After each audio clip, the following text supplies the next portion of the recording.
Chair, and I want you and the honorable members to note this. We are being given the third answer on the same question.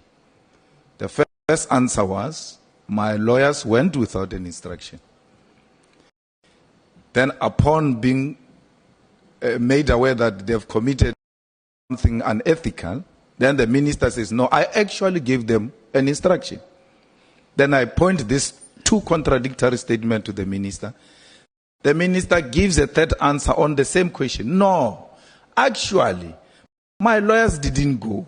I didn't give them instruction. It's Matala who writes to my lawyers uninvited, dear Mr. So-and-so, I represent, which means, which answer stands here?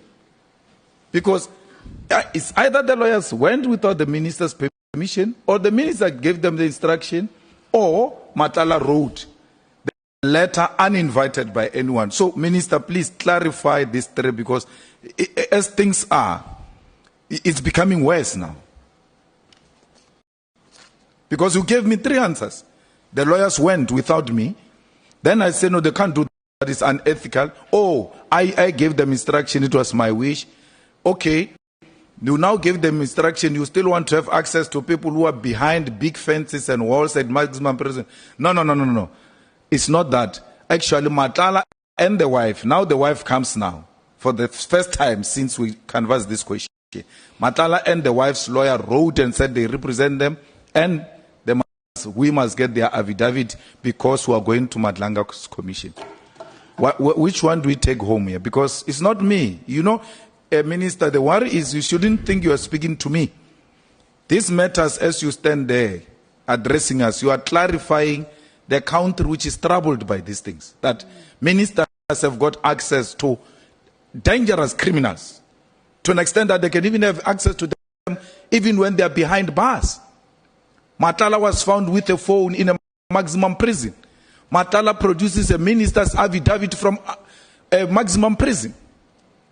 According to minister's evidence that it's not me, he wrote to me. Because of that, then we use the affidavit. What is the answer, Chair? The answer is, I did say in the discussion, in the course of discussion over time with lawyers, I did express a need or a wish that I distance myself or be away from Matala. Remember, I had issued a statement on the 9th of July saying I've never spoken to Matala, I've never received or asked for anything from him. So I made this statement. Now, we discuss with the lawyers. You are open. You are relating your wishes that relate to the case. Now, once I expressed that, now that wish, you call it an instruction. I don't want to disagree with you that it was an instruction as received. Next thing, lawyers then, pursuing my wish, they call Matala's lawyers. And then this is the result. Now, I don't think you should stress this thing any far or any further other than what it is. That is an expression of what I had said. Because I said, I don't know. If this affidavit was saying anything different, then I would be concerned. But this says what I said I never, and so on, and I expressed a wish. And I don't think there's any other better authority than a person himself, that there's no line whatsoever between him and myself.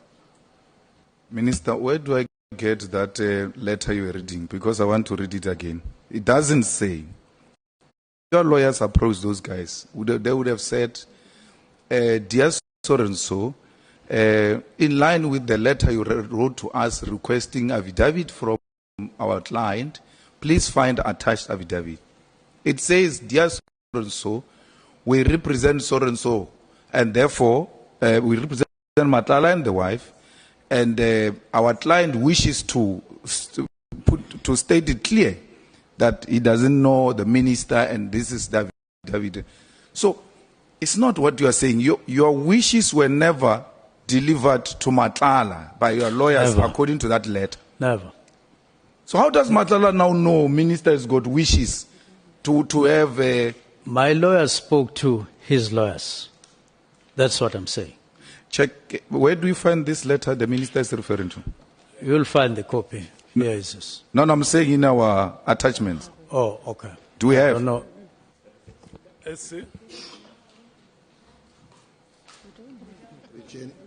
No, Chair, we've just been asking for the copy of the letter.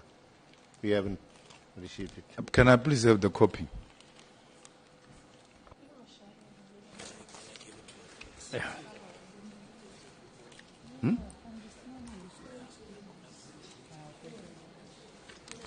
Thanks.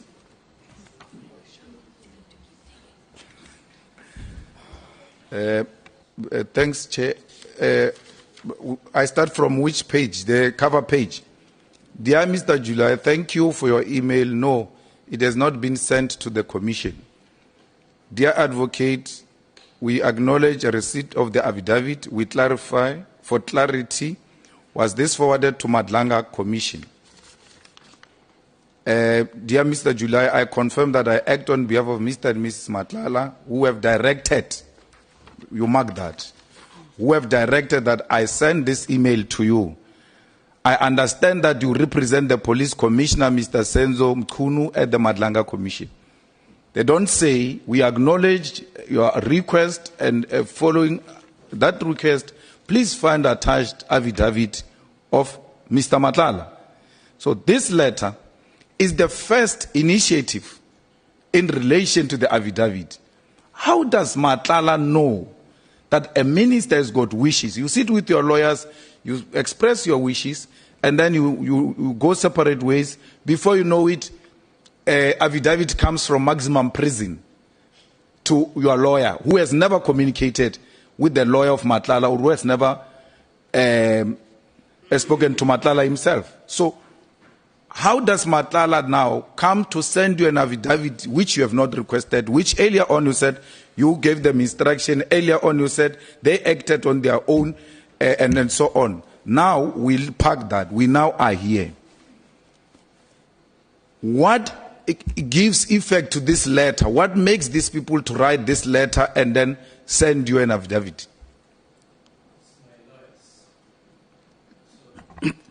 It's my lawyers talking to Matlala's lawyers. Okay. I will let me leave it, Chair.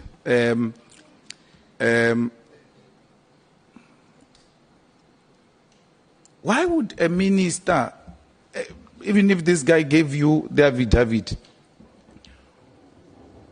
where is, I know legally there's nothing wrong and all of that, but morally society has got a problem with this chap. And you still want to associate in a way with this chap, because you didn't need Matlala's affidavit to tell us that you don't know Matlala, because we'll have Matlala as well. It's on our list to ask him, do you know the minister? And if he says yes, then we know there's contradictions. Perhaps further inquiry will be made. But you don't need Matlala's affidavit in your clean papers, your morally high standard papers. You don't need such a character's affidavit to be attached and to be associated with you. This is a guy they say got 360 million tender in your department, and you say you cancelled it because it was wrongly awarded. Why would you want to be associated with such a person, irrespective of him writing in your favor that, no, I don't know the minister? Irrespective of writing in your, it's a character you don't want to be associated with. Now we're sitting here, you've got a affidavit from a morally questionable character, whereas a character that writes an affidavit from maximum prison. I don't want to be associated with Matlala. This is what the affidavit says. But you are now associated. We've got Matlala's affidavit. You've got Matlala's signature in your papers. I don't want to be associated. So why put his affidavit in your papers? The affidavit doesn't say so. Now- I don't want to be associated with him Yeah. in any way. And this is what the affidavit says. Yeah, but obtained by who my you get lawyers. affidavits from is very important. You don't just get affidavit from questionable characters, especially people who are behind bars. That as a minister of police, even if there's nothing legally wrong, you should just know it might raise certain questions, which gave, this situation we find ourselves in. Had you not solicited anything from Matlala, whereas in maximum prison where it should be difficult to access him, we now sitting here and you've got Matlala's affidavit and we've been told that you are associated with Matlala, you are enabling Matlala to engage in illegal activities in the department and all of that. Something that you came here to clarify, but you come carry Matlala's affidavit to come and clarify us that Matlala must tell us from prison through you that you are not associated with him. I find that a bit problematic.